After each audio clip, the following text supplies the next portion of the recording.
আমরা একটা প্রাণীকে দেখতে পাচ্ছি।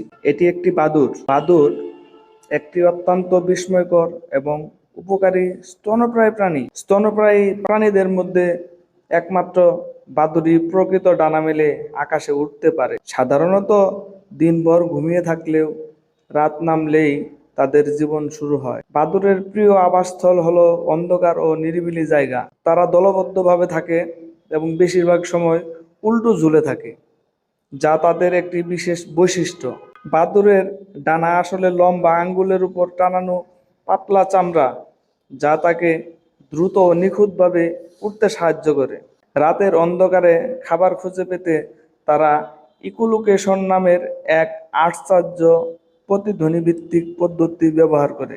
এই পদ্ধতিতে বাদুড় উচ্চ কম্পাঙ্কের শব্দ ছাড়ে এবং চারপাশের বস্তু থেকে প্রতিধ্বনি ফিরে এলে তা বুঝে পথ ও শিকার নির্ধারণ করে।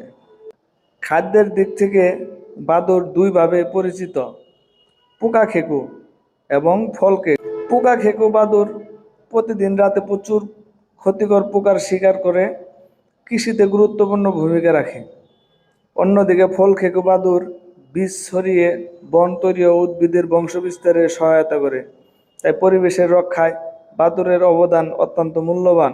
দুঃখজনক হলেও সত্য, অনেক সময় মানুষ অজ্ঞতা বা ভয়ের কারণে বাদুড়কে ক্ষতি করে, কিন্তু বাস্তবে তারা মানুষের কোনো ক্ষতি করে না, বরং উপকারই করে। তাই আমাদের উচিত বাদুড় সম্পর্কে ভুল ধারণা দূর করে তাদের বাসস্থান সংরক্ষণ করা এবং এই উপকারী প্রাণীর প্রতি সদয় হওয়া।